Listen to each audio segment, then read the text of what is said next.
तीन बहनों की लालची भाभी। करिश्मा, रेशमा और मनीषा तीन बहनें हैं।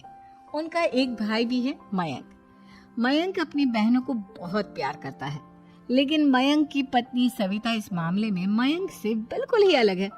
वो अपनी ननदों का जितना बुरा कर सकती है उतना बुरा करती ही रहती है और अपनी ननदों पर हुक्म भी चलाती है। करिश्मा, करिश्मा, तुमने अभी तक नाश्ता नहीं बनाया? तुम्हारे भैया को ऑफिस जाने में देर हो रही है। हाँ भाभी, बस अभी बनाती हूँ। करिश्मा, तुम ये ढीलापन छोड़ दो। कल को पराये घर जाना है। वहाँ अगर तुम इस तरह से काम करोगी तो लोग क्या कहेंगे कि माँ ने और भाभी ने कुछ सिखाया नहीं। और तुम्हारी दोनों बहनें कहाँ हैं? अब रेशमा मार्केट गई है और मनीषा सो रही है। क्या? सुबह के 8 बज रहे हैं और ये महारानी अभी भी सो रही है?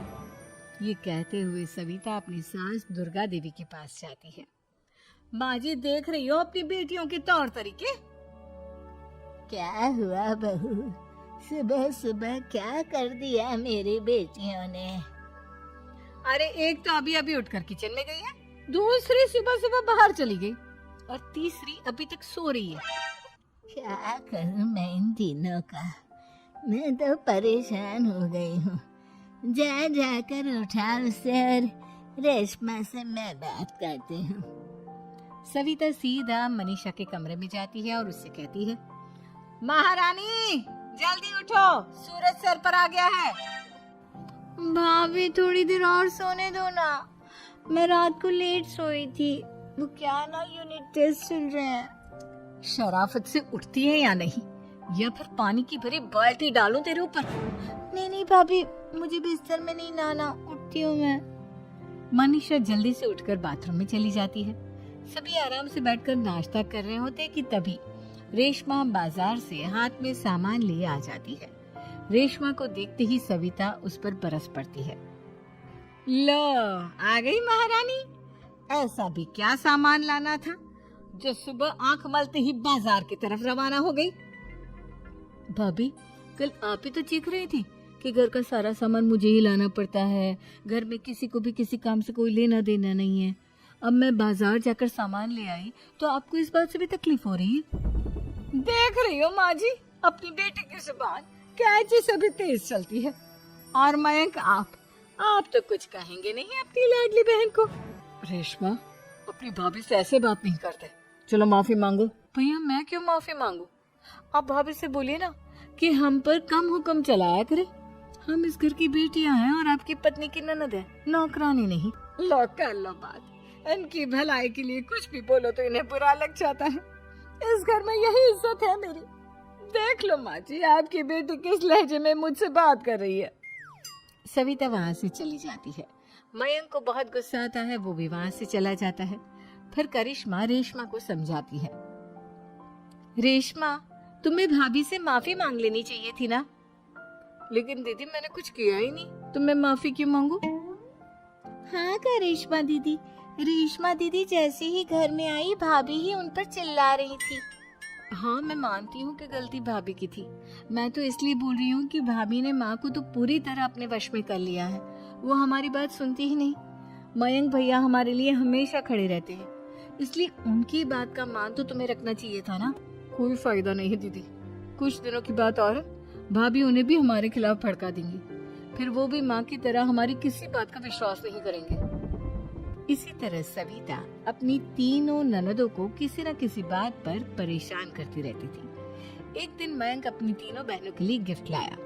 करिश्मा, ये तुम्हारे लिए हार का सेट। रेशमा, तुम्हारे लिए सुंदर सी ड्रेस।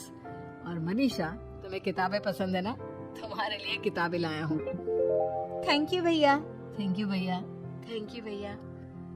करिश्मा, तुम्हारा नेकलेस कितना सुंदर है। ये भैया कहाँ से ले आए होंगे? मैंने भैया को 3 दिन पहले फोन पर ये डिजाइन दिखाया था और आज भैया ये ले आए। सविता तो अपनी ननदों के गिफ्ट्स देखकर जल गई और करिश्मा का नेकलेस तो उसे भी बहुत पसंद आया था। अपनी बहनों के लिए कितना अच्छा नेकलेस लेकर आए हैं, मुझे कभी कोई गिफ्ट नहीं दिया। मैं आज ही ये हार चुरा लूंगी। रात में सविता करिश्मा का हार चुरा लेती है और इसी तरह उसे अपनी ननदों की जो भी चीज अच्छी लगती वो उसे मांगती नहीं, बल्कि रात के अंधेरे में चुरा लेती। इसी तरह दिन बीतते गए और सविता ने मयंक के दिल में भी उसकी बहनों के लिए नफरत पैदा कर दी।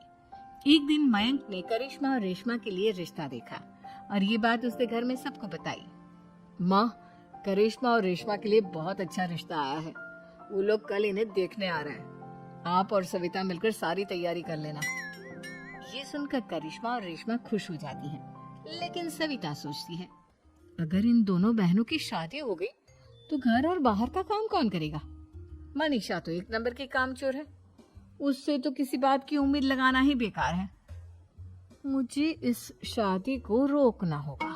अगले दिन सभी लड़के वालों के स्वागत की तैयारी करने में लगे होते हैं। तभी मयंक अपनी बहनों से आकर कहता है, तैयार हो गई तुम दोनों? देखो, दोनों लड़के बहुत अच्छे हैं, मैं कोई कसर नहीं छोड़ना चाहता, इसलिए तुम उनके सामने अच्छे से बिहेव करना और अपनी भाभी से लड़ने मत लग जाना। करिश्मा, तुम वो नेकलेस पहन लो ना जो मैं तुम्हारे लिए लाया था। भैया, मैं बहुत देर से वो नेकलेस ढूंढ रही हूँ, लेकिन मुझे मिल ही नहीं रहा। क्या तुमने नेकलेस खो दिया? तुम्हें पता भी है वो कितना महंगा था? तुम कोई काम ढंग से नहीं कर सकती। मयंक गुस्से में वहां से चला जाता है। थोड़ी देर बाद लड़के वाले भी आ जाते हैं। वो दोनों बहनों को पसंद कर लेते हैं और रिश्ता पक्का हो जाता है। लेकिन सविता के दिमाग में तो कुछ और ही खिचड़ी पक रही थी। वो पंडित जी के पास करिश्मा की कुंडली लेकर जाती है और उन्हें पैसे देकर करिश्मा की कुंडली बदलवा देती है। जब लड़के वालों के पास करिश्मा की कुंडली जाती है तो वो दुर्गा को फोन करते हैं। बहन जी, हमने करिश्मा की कुंडली अपने पंडित जी को दिखाई थी। आपकी बेटी की कुंडली नहीं बल्कि दोषों का पिटारा है। देखिए, मैं और मेरे पति इन सब बातों में बहुत विश्वास करते हैं, इसलिए हम आपकी बेटी से अपने बेटे की शादी नहीं करा सकते। इस तरह करिश्मा का रिश्ता टूट जाता है और सभी घर वालों को बहुत दुख होता है। अब कविता सोचती है, चलो, करिश्मा का तो रिश्ता टूट गया, अब रेशमा का भी रिश्ता तोड़ना है। क्या करूं? अब सविता आवाज बदलकर किसी अननोन नंबर से रेशमा के होने वाले ससुराल में फोन करती है।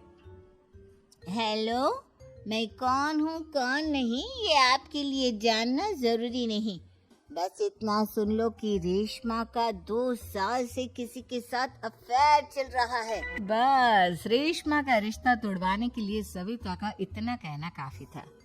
अब रेशमा का भी रिश्ता टूट गया। मयंक और दुर्गा देवी ने रेशमा को खूब खरी खोटी सुनाई और उससे बार बार उस लड़के के बारे में पूछने लगी। आप दोनों मुझे क्यों परेशान कर रहे हो? अरे कोई लड़का होगा मेरी लाइफ में तो मैं बताऊंगी ना, जब कोई है ही नहीं तो कहाँ से लाऊं मैं कोई लड़का? तो तेरे होने वाले ससुराल वालों को फोन किसने किया था? माँ, मैं नहीं जानती किसने फोन किया था, मैं सच कह रही हूँ। मैं तो पहले ही कह रही थी इसकी लगाम खींच कर रखो, लेकिन मेरी सुनता ही कौन है। आप चुप रहिए भाभी, ये सब आपका ही किया धरा है। अब तीनों बहनों को विश्वास हो जाता है कि ये सब उनकी भाभी ही कर रही है। तीनों बहनें अपनी भाभी को सबक सिखाने के लिए एक वकील कर लेती हैं और घर में हिस्सा मांगना। देखो भैया, माँ बाप की जायदाद में जितना बेटों का हक होता है उतना ही बेटियों का, इसलिए इस घर के 4 हिस्से होंगे और हमें अपना हिस्सा चाहिए।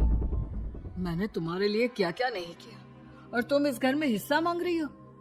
भैया, आप और माँ हम बहनों की कोई बात नहीं सुनते हो और भाभी हमारी शादी नहीं होने देगी क्योंकि उन्हें लगता है कि आप हमारी शादी में ज्यादा पैसा लगाओगे और उन्हें हम जैसी फ्री की नौकरानी कहाँ मिलेगी। तो हम भाभी के साथ तो रह नहीं सकते, हम बहनों को अपना हिस्सा चाहिए। अरे तुम्हें शर्म आनी चाहिए अपनी भाभी पर ऐसा इल्जाम लगाते हुए। और तुम्हारे बारे में कितना सोचती है। हाँ माँ, भाभी हमारे बारे में बहुत सोचती है, दिन रात बस यही सोचती रहती है कि किस तरह से अपनी तीनों ननदों को परेशान करूं और कभी मुझे पढ़ने भी नहीं देती। दोनों बहनों का रिश्ता भी तो इन्होंने ही तोड़वाया है और रात में हमारे कमरे में आकर हमारी चीजें भी चुराती हैं। इसी तरह सविता की तीनों ननदें अपनी बात पर अड़ी रही। अब कोर्ट में तारीख भी शुरू हो गई। जब सविता को लगा कि उसकी तीनों ननद इतनी आसानी से नहीं मानने वाली, तो उसने अपने पति और सास को सारी सच्चाई बता दी और अपनी तीनों ननद से माफी मांगी। मयंक और दुर्गा को भी अपनी गलती का एहसास हो गया। अब सविता खुद करिश्मा और रेशमा के लिए अच्छा रिश्ता ढूंढती है और उनकी शादी करवाती है।